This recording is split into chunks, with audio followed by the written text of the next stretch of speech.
It's Week 8 in the Blue Collar Football League and the playoff push is on. Nowhere is that more evident than in the Western Conference's Red Division, where the Indiana Cutters and the Indiana Tornadoes both have identical 3-3 records, while the Kentucky Cardinals are a half game back at 3-4. The Cardinals have already played their 4 divisional games, but the Cutters and Tornadoes still have 2 matchups remaining against each other, including this week's game hosted by the Cutters. Both the Cutters and Tornadoes are looking to build upon big wins last week. The Tornadoes defeated the Sin City Buccaneers 20-12, while the Cutters beat the Southern Ohio Blaze 9-7 on a 32-yard touchdown pass on the final play of the game. The Tornadoes' offense got off to a fast start, as on the first play from scrimmage, Corey Bridges took a sweep around the right side 19 yards down to the Cutters' 46-yard line, but this would prove to be the Tornadoes' longest run of the game. The Cutters' defense stiffened, and on 4th and 2, Mason Scott and Tay Wells made the stop in the backfield to end the drive. On the Cutters' second play from scrimmage, Terrell Williams took a handoff, cut to the left, and he went 12 yards into Tornadoes territory. The Cutters were pushed back on the next play, but then Griffey dropped back. He found Isaiah Moore behind the defense, and he went 51 yards for a touchdown. The extra point by Dre Atkins made it 7-0 Cutters 5.5 minutes into the game.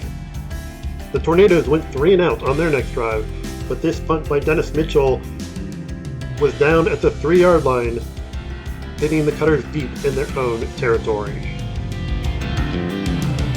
Cutters got 1 first down, and then on 3rd and 8, Griffey kept it himself, went around the left side, and he picked up 17 yards out to the 36. The Cutters faced another 3rd and 8 when Griffey found Moore for 12 yards and a first down on the final play of the first quarter. An offsides penalty helped the Cutters convert another 3rd down, but the Tornadoes were not fooled on this end run by Moore, as Deshaun Mills and Jamie Arnold brought him down for an 8-yard loss. And after a 14-play, 60-yard drive, the Cutters were forced to punt. The Cutters got the ball right back, however, when on 3rd and 4, Justin Smith intercepted this pass and brought it back to the 30-yard line.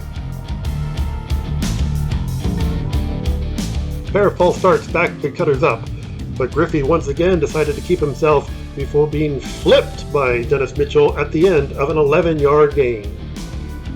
That set up a 39-yard field goal attempt, but the kick was wide right, and the score remained 7-0 Cutters with 5.5 minutes left in the half. On 2nd down, Bridges had his second long run of the game as he burst through the line for 14 yards to the Tornadoes' 45. But the Tornadoes were forced to punt. Mitchell had to avoid not 1, but 2 defenders before he finally decided to take off. He was brought down after a 6-yard gain, well short of the first down, and the Cutters had the ball at the 31 with 1:40 left in the half. The Cutters picked up 1 more first down before setting up for a 31-yard field goal, but Noah Ponce had trouble with the snap, and Darian Taylor batted away his pass as time ran out in the half, with the Cutters' lead still at 7-0. Early in the 3rd quarter, the Cutters faced a 3rd and 5 when Griffey scrambled, and he was finally able to find Kevin Lewis for an 11-yard gain down to the 31-yard line. Griffey was unable to duplicate the effort on 4th and 7, however, as this incomplete pass turned the ball back over to the Tornadoes. From there, the defenses took over the rest of the 3rd quarter. On the next play, Avery Thompson scrambled before being chased out of bounds by Terrell Anderson and Caseon Henry for a sack.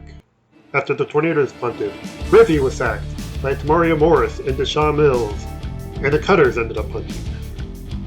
The Tornadoes actually picked up 9 yards on their next play, but then Bridges was stopped for loss on back-to-back plays. First by Tay Wells for loss of 2, and then for 7 yards by Daniel Rixey and Mason Scott, forcing the Tornadoes to punt. That's when the Tornadoes defense turned in the biggest play of the quarter. Derek Motley tracked down Griffey, pulled him down, and jarred the ball loose. Mario Morris was there to recover at the 17-yard line with 1 second remaining in the 3rd quarter. On the first play of the 4th quarter, Bridges took a handoff and burst around the left side and into the end zone for a 14-yard touchdown. The Tornadoes had trouble with the handoff on the 2-point conversion, however, and the try was no good, keeping the Cutters ahead by 1 point, 7-6. The Cutters offense got back on track when Griffey hit Moore for 21 yards out to the 44. Later, the Cutters faced a key 4th and 1 at the 47. Griffey tried to find any space he could, pushed his way as forward as possible. It's going to depend on the spot. The initial indication looks like a first down. I'm going to look at it again.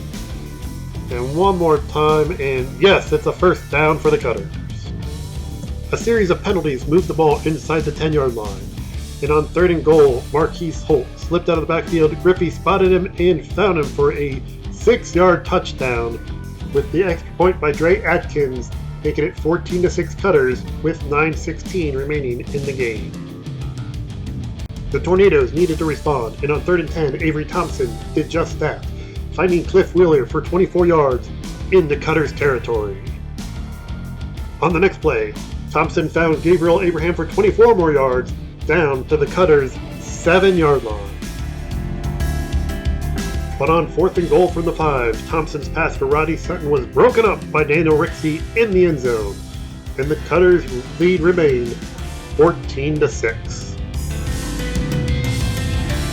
The Tornadoes' defense held, and after this punt, they had one more chance at the 26-yard line with 2 minutes and 2 seconds remaining. A 6-yard run by Keyshawn Adams set the Tornadoes up with a 1st and 10 at the Cutters 16 with under 2 minutes remaining. While on the next play, Adams was stopped for a 2-yard loss by Dre Key.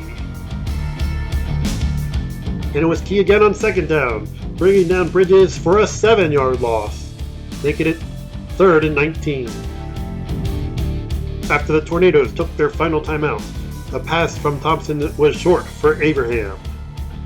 And on 4th and 19, Thompson rolled out, but his pass was batted away, and the Cutters had made the game-winning stop. All that was left was for Griffey to take one final knee, and the Cutters had secured the 14-6 win in first place in the division. Both defenses prevented their opponents from getting more than 190 yards of offense, but the Cutters used a 14-minute edge in time of possession to pull out the 8-point victory. Isaiah Moore led the Cutters defense with 4 catches for 92 yards, including the 51-yard touchdown. He accounted for nearly half of the Cutters offense in the game. Griffey was 10 of 17 passing for 120 yards with 2 touchdowns. He was also the leading rusher with 8 carries for 38 yards, as Terrell Williamson was limited to 10 yards and Marquise Holt 32. Tay Wells led the Cutters defense with 9 tackles, 5 for loss, including 1 sack. Dre Key also had 4 tackles, including 2 tackles for loss on the final drive of the game. For the Tornadoes, Corey Bridges carried 10 times for 34 yards and a touchdown, while Thompson was 6 of 17 passing for 76 yards. Tamario Morris led their defense with 8 tackles, including a sack and a fumble recovery. Cornelius Edmond had 11 tackles, while Dennis Mitchell had 9 tackles and 3 punts for nearly 100 yards. Looking at all the scores this week, the Blaze got back on the winning track by shutting out the Warriors 21-0. The Spartans trailed the Cardinals 16-0 before coming back and winning their game 32-16. As we saw, the Cutters beat the Tornadoes 14-6. The Gladiators picked up a win against the Mustangs, and the Dukes got a forfeit win against the Huskies. The Buccaneers were off this past week. Checking out the standings, the Gladiators remain the lone undefeated team atop the Eastern Conference's Red Division at 7-0. They have clinched the division as the Warriors are 2-5 and the Mustangs 1-6. The Dukes have clinched the Blue Division with a 7-1 record, while the Spartans are 3-4 and the Huskies 0-8. In the Western Conference, the Cutters have taken the lead at 4-3 in the Red Division. The Tornadoes are in second at 3-4, and the Cardinals are 3-5. The Blue Division also remains tight, with the Blaze at 5-1 and the Buccaneers 4-2.